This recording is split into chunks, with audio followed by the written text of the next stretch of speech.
बहुत लड़ाई लड़ा और बहुत सारे लोगों ने लड़ाई लड़ा, क्योंकि 24-25 तक बहुत सारे क्रांतिकारी को फांसी लग चुका था। तो जवाहरलाल नेहरू ने क्या किया कि 26 जनवरी 1930 को उन्होंने कसम खाया कि हम देश को आजादी दिलवा के रहेंगे। और उन्होंने इस बात के लिए, आपको पता होगा पाकिस्तान में एक जगह है लाहौर, और वहां पर उन्होंने क्या कराया, झंडा फहरा दिया और उस दिन कसम खाया कि हम देश को आजाद करवा के रहेंगे। और आपको पता होगा, ताज्जुब होगा कि अंग्रेज ने हम लोग को देश को आजाद करने के लिए 1948 को तय किया था, कहा था कि हम देश को कब आजाद कर देंगे, 1948 में। लेकिन भारतीय लोगों ने जब कचर के पिटना शुरू किया तो वो कहे कि भैया हम 47 में आजाद करके चल जाते हैं, और उन लोग को यहाँ से आजाद करके जाना पड़ा, है ना। लेकिन संजोग से हम लोग 15 अगस्त को आजाद हुए थे, और 26 जनवरी को क्योंकि नेहरू जी ने तय किया था कि हम लोग आजादी मनाएंगे, तो आजाद तो 15 अगस्त को ही हो गया। तो 26 जनवरी को याद करने के लिए उन्होंने गणतंत्र दिवस मनाना क्या किया, शुरू किया, जो आज भी हम लोग देश को याद करते हैं। और हम लोग 26 जनवरी मनाते हैं बहुत बेहतरीन तरीका से, जैसे आज मनाया। हालांकि कोविड-19 की वजह से इतना अच्छा से मन नहीं पाया, लेकिन फिर भी अब बात है थोड़ा सा जॉब का या करियर का। तो हम ये कहना चाहेंगे कि आप लोग अभी 12th कर रहे हैं, और आप लोग जो अभी इस एज में है, बहुत यंग एज में, और ये एज ऐसा होता है जिसमें आप पूरे देश को बदल सकते हैं। अभी आप लोग कुछ सुन रहे होंगे, देश में कुछ हंगामा हो रहा है, सुने कि सुने, एनटीपीसी वगैरह बवाल हो रहा है, ट्रेन आग लगा दिया जा रहा है ना। तो ये आप लोग के साथ भी आगे हो सकता है, क्योंकि अभी आप कितना भी शिक्षित हो जाइए, 11th-12th कर लीजिए, लेकिन आगे जाकर यदि आप सफल नहीं हो पाइएगा तो ये शिक्षा किसी काम का नहीं रह जाता। क्योंकि यदि देखा जाए, शिक्षा एक माध्यम है जिसकी वजह से आप जिंदगी अच्छा से बिता सकते हैं, अच्छा आगे कर सकते हैं। तो हम बात करेंगे आपका ये, जैसे जो हम लोग पढ़ाते हैं जनरल कंपटीशन को, उसमें नौकरी कैसे किया जाए, क्या किया जाए, अभी के बाद क्या किया जाए, आपके पास क्या ऑप्शंस है। तो आप लोगों ने मान लीजिए अभी 12th कर लिया, और स्पेशली महिला लोग आप लोग सुनिएगा कि आप लोगों ने 12th कर लिया, तो 12th के बाद बहुत सारे ऑप्शंस आ जाता है। कुछ लोग सोचते हैं कि चलिए हमको एक बार आईआईटी का प्रयास करना चाहिए, कुछ लोग सोचते हैं मुझे नीट का प्रयास करना चाहिए। तो बहुत बेहतर है आईआईटी नीट का प्रयास कीजिए, और यदि उसमें सफल हो गए तो बहुत बेहतरीन, इससे बेहतर तो कुछ है ही नहीं। लेकिन जो लोग ये सोचते हैं कि हमसे नीट नहीं हो पाएगा, हमसे आईआईटी नहीं हो पाएगा, उसके पास भी आगे तो ग्रेजुएशन करना ही है। उसके साथ आप जनरल कंपटीशन के सेक्टर में यदि आना चाहते हैं तो बहुत बड़ा स्कोप है जनरल कंपटीशन का, जिसमें आप जैसे कि मान लेते हैं बहुत सारा सेक्टर आता है, ये बहुत है। चलिए मैं ऐसे ही समझा दूंगा। यदि जिन लोगों ने साइंस से किया है उनका तो साइंस 100% की बेटर होगा, मैथ भी क्या होगा, बढ़िया होगा। और वो लोग यदि चाहते हैं कि हम जनरल कंपटीशन के सेक्टर में आए, तो आप जनरल कंपटीशन के सेक्टर में आइए और प्रिपरेशन कीजिए। इसमें आप क्या क्या कर सकते हैं, जैसे अभी देखिएगा बहुत सारा वैकेंसीज आता है, बिहार दरोगा, बिहार पुलिस, ये सब आता है, ठीक है। रेलवे की वैकेंसीज आती रहती है, या फिर अमीर का वैकेंसीज आते रहता है। तो ये सब चीज ये इसके थ्रू आप जा सकते हैं। या यदि आप और बेहतरीन करना चाहते हैं तो पीसीएस एग्जाम होता है, जिसमें हम लोग बोलते हैं बीपीएससी, आप लोग सुने हैं क्या।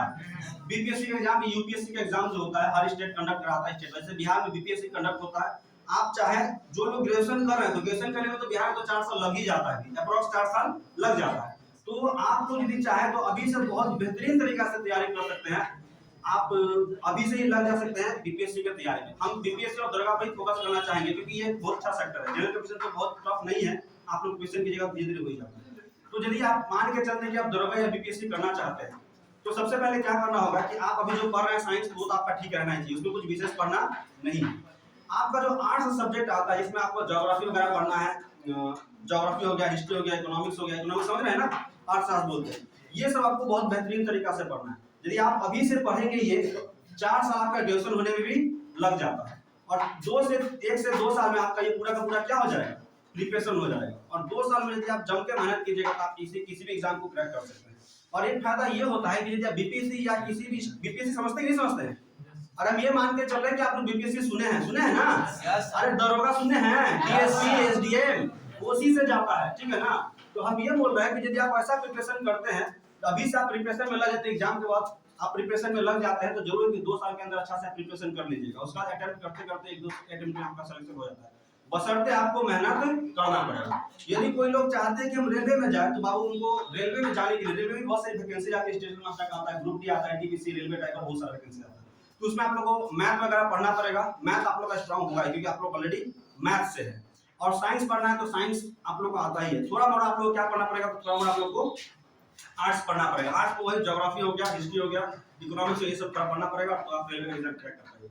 तो आप लोग अपने हिसाब से सोचिए क्या करना है, क्योंकि यहाँ पर भी बैच चल रहा है। कुछ दिन पहले यहाँ पुलिस का एग्जाम हुआ, तो उसमें कुछ लोगों का हुआ। तो आप लोगों को कहेंगे कि एकदम फोकस रखिए कि हमको सिर्फ क्या करना है, एग्जाम देना है। एग्जाम देने के बाद ग्रेजुएशन में जाना है। ग्रेजुएशन तो करेंगे ही, लेकिन देखिए ग्रेजुएशन का पढ़ाई यहाँ पे कोई करता नहीं, आपको पता है कि एग्जाम किस तरीके से होता है, बिहार का एग्जाम बिहार की तरह ही होता है। तो आप लोग इसके साथ साथ जरूर कहेंगे कि कुछ अदर प्रिपरेशन भी साथ में करते रहिए। अदर प्रिपरेशन का मतलब हो गया कि आप एक जैसे यहाँ भी जरूर पुलिस का बैच शुरू होगा या फिर आप कहीं भी रहिए तो एक बैच जरूर ज्वाइन कीजिए और उसमें प्रिपरेशन में अभी से ही लग जाइए।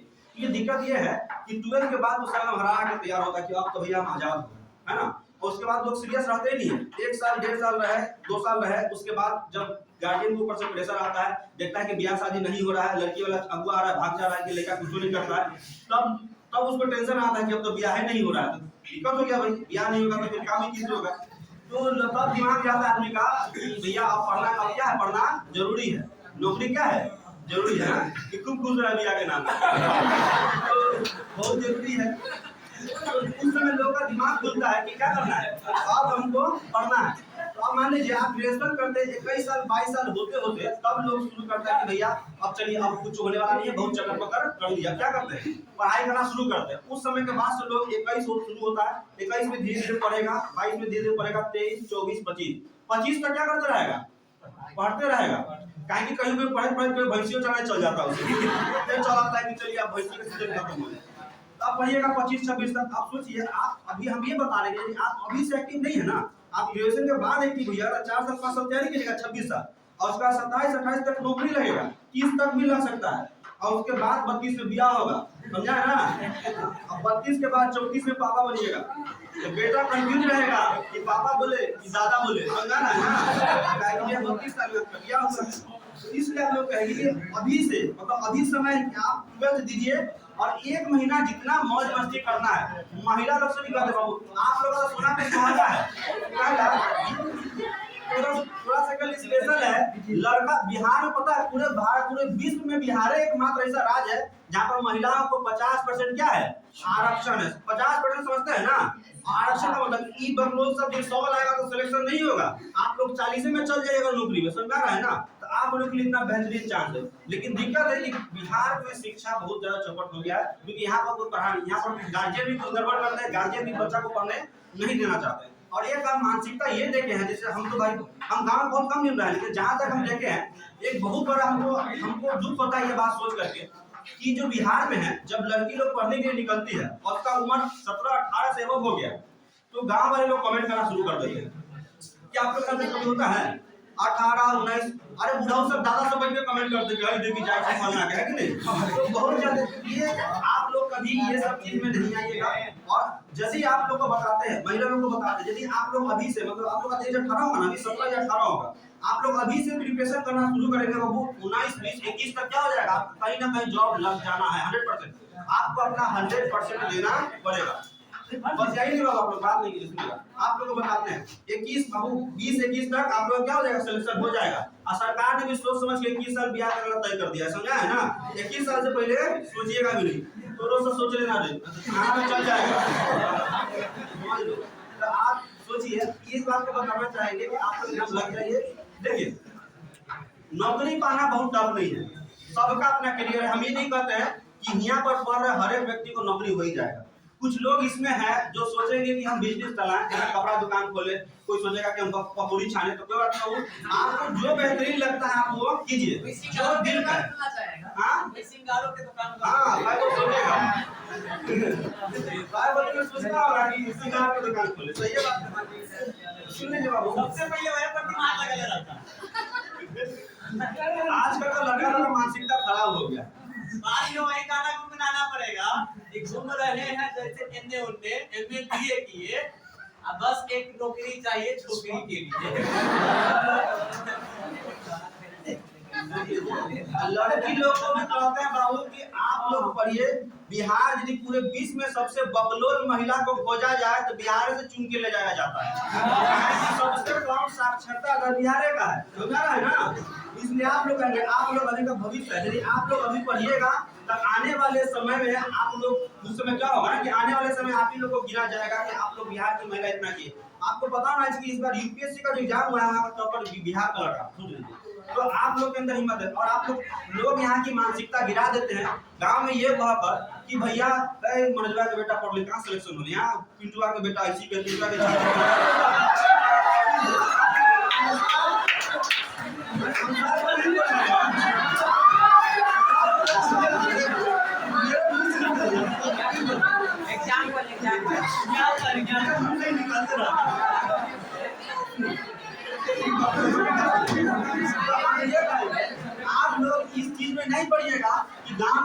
बोलते हैं कि गांव में पढ़ के सिलेक्शन नहीं होता है, बाबू गांव में पढ़ने वाले लोग ही मुजफ्फरपुर की लड़की है, कुतुब लड़की में गई है, सोच लीजिए मुजफ्फरपुर की लड़की गई है, बिहार में पढ़ के लड़का लोग जो क्या है यूपीएससी टॉपर बना है, और यहीं पे पढ़े हुए लोग भी आगे जाते हैं, समझा रहा है ना।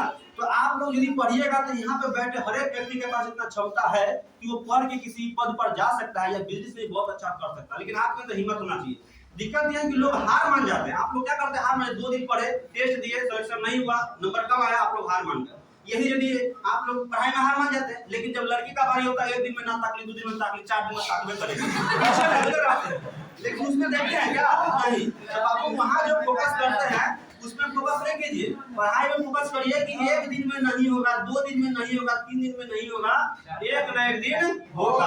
बुढ़ा जाएंगे लेकिन नौकरी लेके रहेंगे, समझा है ना। दिक्कत है आप बाबू बुढ़ाने का, ये बात हम 100% कहते हैं कि यदि आप मेहनत करके पढ़िएगा ना, 2 से 3 साल आप अच्छा से दिल लगा के पढ़ लीजिएगा। जैसे आप जहाँ जहाँ दिल नहीं लगाना है वहाँ लगा दीजिए, वहाँ नहीं लगाइए। पढ़ाई को उतना दिल लगा दीजिएगा, उतना फोकस कर दीजिएगा तो 100% आपका कोई भी करियर हो आप ठान लीजिए तो होना है तो होके रहेगा, खुद सोच लीजिए। और आप लोग कोई आदमी सीधे बैठे बैठे सपना देखते थे कि हम तो भारत के प्रधानमंत्री मोदी जी को साइड कर दिया, अब वैसा नहीं, उतना बड़ा भी नहीं सोचिए, अपने हिसाब से सोचिए, ठीक है ना। अब हमारा औकात है 20 किलो खाने का, हम सोचेंगे हम ट्रैक्टर माथा पर लाद देंगे, ऐसा संभव तो नहीं है। अपने हिसाब से पूरा सोचिए और उसके कैपेसिटी पूरा हिसाब से क्या कीजिए, भिड़ जाइए। जैसे आप लोगों कुछ लोगों का सपना होगा कि नहीं हम नीट में जाते हैं और मेडिकल में कोई है कि नहीं, कुछ महिलाओं का अवसर होता ही है, तो आप लोग सोचिए उस हिसाब से सोचिए। किसी को मन होगा कि नहीं हम बाबू रेलवे में स्टेशन मास्टर बनना चाहते हैं, किसी को मन होगा ना भाई हम डंडा हाँकेंगे रोड पर दरोगा बन के, हाँ तो कोई दरोगा भी बन सकते हैं। तो आप लोग लेकिन उस चीज को लीजिए और उसको क्या कीजिए, एकदम लगे रहिए उसमें पढ़ने के लिए। कंटिन्यू आपको बोलते हैं कि 2 साल आप पढ़िए ना, फिर देखिएगा यहीं पे रह के पढ़िए। यही मतलब अब तो इतना ज्यादा ये हो गया है ना, यूट्यूब वगैरह हो गया है कि आप घर पे रह कर पढ़ाई कर सकते हैं, संभव है। तो आप यदि रह के यहाँ पर ही पढ़ाई कीजिएगा तो आपका सिलेक्शन होगा, ठीक है।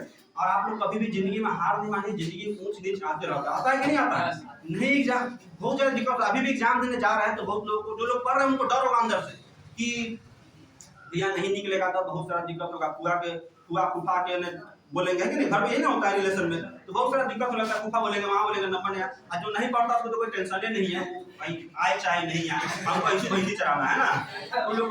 तो आप लोग कहेंगे जो लोग पढ़ने में एकदम एक्टिव है पढ़िए, एग्जाम एकदम अच्छा से दे के आइए और एकदम ऐसे जाइए जैसे आप बिहार में जाते हैं ना, वैसे एकदम खुशी से कि हमको जाना है, एग्जाम में बैठ के एग्जाम दे के आना है, विदाउट प्रेशर। शादी में टेंशन होता है क्या, कितना एकदम खुश रहते कि वाह जिंदगी तो भाई बढ़िया होने वाला है, बढ़िया आने वाला नहीं है, वो आपका काल है। तो वैसे ही एग्जाम में बैठिए तो एकदम खुशी खुशी से जाके बैठ जाइए कि एकदम जा रहे हैं एकदम शादी में एकदम 7 चक्कर लगाना है ना, और उसके बाद तो भैया जो होना है होगा ही। तो अच्छा से बिना प्रेशर लेके जाइए और एकदम ऐसे नहीं, जो पढ़ने वाले लोग उनके लिए बताना चाहिए, जो पढ़ते हैं उनके दिमाग में चलते रहता है कि एग्जाम के पहले देखेंगे तो किताब लेके देखा जाता है कि हाँ sine theta first theta correct रहेगा, तो आओ सुनिएगा। एग्जाम के पहले आप लोग ऐसा काम करो मत कीजिए कि किताब लेके एग्जाम होने वाला है, किताब लेके देख रहे हैं, वैसे से आपका दिमाग में प्रेशर बन जाता है, मन करता अच्छा ट्रिग्नोमेट्री छूट गया, इंटीग्रेशन छूट गया ना, वैसे नहीं कीजिए। एकदम जो आता है उसी पर हम सोचिए एग्जाम अच्छा जाएगा, कोई प्रेशर लेना नहीं है, एग्जाम में अच्छा से जाना है। और देखिए हम अपना अनुभव कहेंगे एग्जाम देने का तरीका आप लोग का ऑब्जेक्टिव होता ही है। ऑब्जेक्टिव में हम यही कहेंगे, देखिए यदि ऑब्जेक्टिव के साथ 40 मार्क्स का आता है ना सर, 50 मार्क्स का आता है 50%, 50 बनाना रहता है आपको, तो 50 क्वेश्चन बनाने का तरीका यही है कि जिस क्वेश्चन में आप 100% कंफर्म है कि भैया भगवानवा इंग्लिश को गलत नहीं करेंगे, उसको पहले टिक कीजिए, रंगिए नहीं, बस क्या कीजिए टिक कर लीजिए, बुंदा कर लीजिए। फिर मान लीजिए आप 20-25 क्वेश्चन में से मान लिए 20 क्वेश्चन में कंफ्यूजन है, तो कंफ्यूजन वाले में क्या लीजिए, चांस लीजिए। अब क्या होते हैं बैठे लोग जय हनुमान बाबू, ऐसे नहीं कीजिएगा, पहले जो आपको कंफर्म होगा उसी को क्या कीजिएगा लेके टिक कीजिएगा, समझ है ना। और आप बिल्कुल ऐसे, और देखिए ये तो ऑब्जेक्टिव का बात रहा, सब्जेक्टिव तो आप लोगों को बता ही चुके कैसे जब हकीकत है ज्यादा मजा ले रहा हूँ, ज्यादा मजा उसके दिमाग में कुछ और चल रहा है, सपना देख लेना, सपना देख लेना, कोई बात नहीं, आप लोग अच्छा से पढ़िए, ठीक है। और देखिए हम इतना कहेंगे अपने संस्थान की तरफ से कि जीवन में यदि आपको किसी भी तरह का सहायता हो चाहिए हो, चाहे वो एजुकेशन के मामले में हो, चाहे अदर किसी मैटर में भी हो, और हमको उम्मीद है कि अमोल सर भी हमारे साथ सहमत होंगे इस बात पर कि आप लोग को मदद किया जाएगा हर एक चीज के मामले में, ठीक है ना। ठीक है।